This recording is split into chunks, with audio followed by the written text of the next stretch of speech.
Bonsoir à tous, j'espère que vous allez tous très bien. On se retrouve aujourd'hui pour une nouvelle vidéo, pour un nouveau débrief. Le Barça vainqueur ce soir à Villarreal, 3-1 avec un but de Frenkie de Jong, un but de Memphis et un but de Philippe Coutinho. Une victoire qui fait plaisir, qui redonne de la confiance un petit peu et du poil de la bête, même si ça n'a pas été le meilleur match clairement de la saison du Barça. Ça a été même, je pense, l'un des pires. En tout cas, depuis que Xavi est arrivé, bon, c'est que le troisième, mais c'est celui que j'ai le moins aimé regarder. Clairement, c'est celui où le contenu a été le moins bon. On va voir un petit peu plus tard pourquoi. Xavi, pour moi, il fait quelques erreurs ce soir, mais c'est pas quelque chose de très grave. On en parlera. D'abord, on va parler des points positifs. Donc, le premier point positif, comme je viens de le dire, c'est la victoire et les 3 points. Voilà, 3-1 pour le FC Barcelone. Ça permet de remonter au classement. Ça permet de se redonner de la confiance. Voilà, un groupe qui a grandement besoin de confiance, surtout une victoire par 2 buts d'écart comme ça, où tu marques en fin de match, parce que bon, le troisième but de Philippe Coutinho sur penalty est un petit peu insignifiant, on va dire, parce que voilà, il vient juste confirmer la victoire. Le but qui délivre le Barça, c'est le but de Memphis Depay, et ça c'est le deuxième point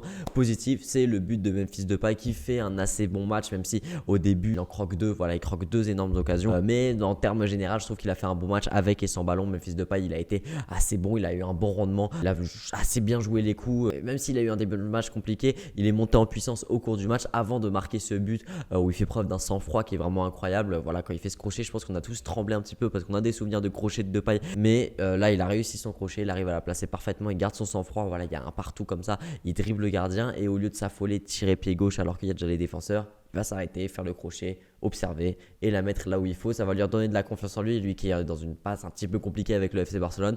Pareil pour Frenkie de Jong qui marque son premier but de la saison, qui lui est en train de reprendre clairement du poil de la bête depuis que Xavi est arrivé. Voilà, on revoit le De Jong très offensif, le De Jong qui se projette, qui se retrouve souvent dans la surface et qui se retrouve souvent à la finition ou à la dernière passe, et ça fait plaisir. Et là, ça a fait mouche parce qu'il s'est retrouvé dans la surface en tant que renard des surfaces. C'est un vrai but de numéro 9 qui nous met Frenkie de Jong ce soir. Il y a Depay qui tire, ça va sur le gardien et ça retourne dans les pieds de Frenkie de Jong. Donc voilà, c'est les points positifs. Et le but de Coutinho, oui, ça va peut-être lui donner de la confiance. On a aussi le fait que le Barça fait quand même une très bonne entame de match. On a encore vu des idées de jeu qui nous font plaisir, des préceptes de jeu qu'on veut voir au FC Barcelone. C'est ce qu'on a vu dans l'entame de match, en tout cas, avec un contre-pressing très intense, énormément d'intensité, énormément de courses, que ce soit quand le Barça a le ballon ou quand le Barça n'a pas le ballon. Et surtout que là, c'était pas évident parce que Villarreal, c'est quand même une équipe qui sort assez bien en général du pressing, avec notamment un Parejo qui a fait beaucoup de mal là-dessus. Le match est parti un petit peu en cacahuète, on va pas se mentir, pour le FC Barcelone. Ce qu'il y a, c'est que c'est ce qu'on voit depuis l'arrivée de Xavi, et c'est ce que je disais d'ailleurs déjà face à Benfica, c'est que le Barça fait des superbes entames de match. On voit les idées qu'on veut, on voit un jeu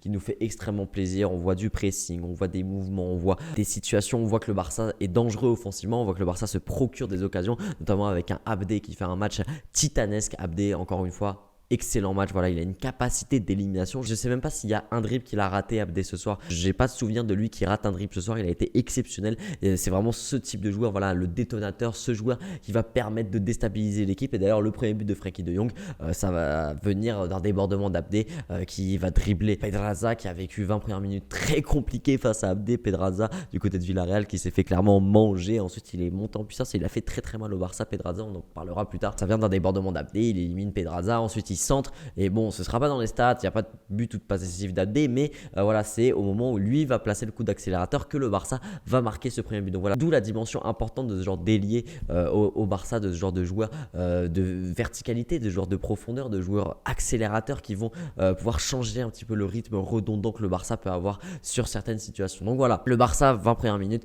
est excellent, et puis comme face à Benfica ou comme face à l'Espagnol Barcelone, on a le rythme qui descend du côté du Barça, l'intensité descend énormément aussi. On sent beaucoup de fatigue chez les joueurs, notamment chez Sergio Busquets, même chez les jeunes, Gavi, Nico, j'ai trouvé un petit peu moins bon ce soir, un petit peu moins présent. Mais voilà, on commence déjà à ressentir des signes de fatigue dès la 20e, 25e minute, parce que tout simplement, ça fait 4 ans qu'ils ont eu Valverde, Setien, Koeman, où le vestiaire avait clairement le contrôle et que l'intensité des entraînements était très faible, que les entraîneurs n'avaient même pas le pouvoir de demander aux joueurs de mettre de l'intensité à l'entraînement, et du coup ils n'en mettaient pas en match non plus. Là, Xavi arrive, il met beaucoup d'intensité à l'entraînement. Dans les matchs, on voit que dès le début le Barça a fin de ballon, on voit que dès le début ça court énormément, mais ça fatigue vite parce que les joueurs ne sont plus habitués tout simplement, en tout cas pour les plus vieux. Pour les plus jeunes, c'est leur première saison, voire deuxième en pro, donc on peut comprendre la raison pour laquelle ils fatiguent assez vite, surtout quand ils voient les vieux qui abandonnent entre guillemets et qui eux montrent des signes de fatigue. Voilà, ça peut démoraliser les jeunes.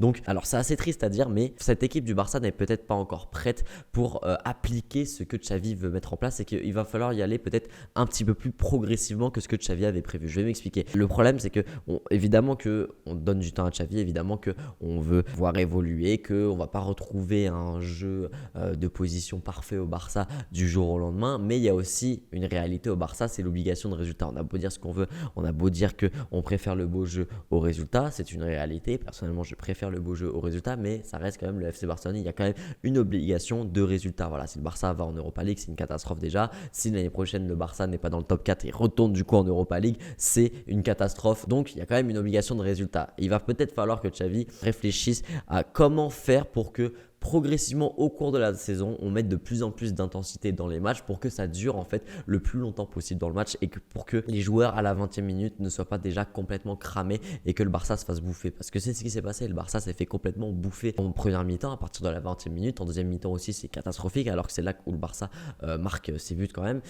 Mais la deuxième mi-temps est catastrophique, je trouve, dans le jeu du côté du FC Barcelone. On a senti énormément de fatigue, on a senti énormément de découragement, on va dire, de la part des joueurs du Barça. Il y a cette égalisation qui vient de la part de Chukwueze et quitte à mettre un petit peu moins d'intensité, quitte à faire des pauses dans le pressing aussi, parce que quand on voit de la première à la 20e minute, c'est un pressing très très intensif, les joueurs courent de partout et se fatiguent très vite. Alors je sais bien que Xavi veut faire ça de la première à la 90e, mais à l'heure actuelle ce n'est pas possible avec le FC Barcelone. Donc il va falloir que, et je suis sûr, je lui fais confiance pour qu'il fasse ça, Xavi. Je pense qu'il va le faire, je pense qu'il est en train de se rendre compte de ça pour faire progressivement monter cette équipe en intensité parce qu'il y a quand même une obligation de résultat et de points à aller chercher et qu'on ne peut pas se permettre de jouer 20 minutes dans un match. Et avoir quelques petites phases où tu peux marquer un but comme là ce soir où il y a des phases où pendant 5 minutes le Barça rejoue bien, mais en règle générale, de la 20e minute à la 90e minute, le Barça a eu beaucoup de mal. La deuxième erreur pour moi de Xavi ce soir, et c'est pas une fin en soi, c'est pas grave du tout, je dis erreur, mais parce que j'ai pas d'autres mots pour le qualifier, je trouve qu'il s'est trompé dans son plan de jeu ce soir, Xavi. Voilà, il a essayé quelque chose, voilà, ce 4-3-3 qui se transformait en 3-4-3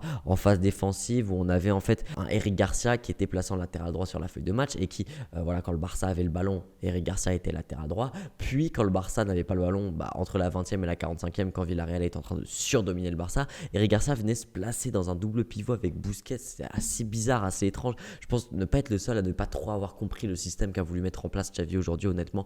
Voilà, c'était quand même quelque chose d'assez étrange, un rôle hybride pour Eric Garcia qui déjà ne jouait pas à son poste. Un rôle hybride où dans aucun des deux rôles, il y a son poste. Voilà, il lui a demandé de jouer milieu et latéral droit alors que c'est un défenseur central. Donc voilà, c'est une erreur pour moi de la part de Xavi d'avoir tenté entre guillemets cette compo parce que ça n'a pas du tout fonctionné, le système n'a pas du tout fonctionné, ça n'a que fragilisé le Barça défensivement. Alors offensivement, ça a assez bien marché. Donc voilà, ça c'est les points positifs peut-être à retenir de ce système, mais défensivement, ça n'a pas du tout marché. Mais voilà, ça n'a pas du tout fonctionné, c'est des choses qui arrivent. De toute façon, il faut essayer, il faut tenter avec ce Barça pour que les choses aillent mieux. Voilà, il n'y a pas trop le choix que de tenter et les échecs ça fait avancer, donc tant mieux que le Barça a réussi quand même à obtenir les 3 points ce soir malgré le fait que Xavi a tenté quelque chose qui a échoué et enfin faut pas lui en vouloir hein. Évidemment on va lui laisser le temps de tenter des choses, mais comme j'ai dit tout à l'heure il y a quand même une obligation de résultat malheureusement. Voilà, c'est comme ça, moi j'aimerais bien donner 4 ans à Xavi et qu'on s'en fout des résultats et que dans 4 ans on joue comme le Barça de Guardiola. Malheureusement la réalité du football c'est autre chose, mais je fais totalement confiance à Xavi pour faire évoluer cette équipe et pour lui aussi apprendre de ses erreurs comme il a pu faire ce soir. Donc voilà les amis, j'ai pas trop parlé des joueurs en particulier, je préférais un vrai débrief général entre guillemets pour ce soir. Donc voilà, j'espère que ça vous aura plu quand même. C'était Franek, partagez, likez, abonnez-vous, ciao.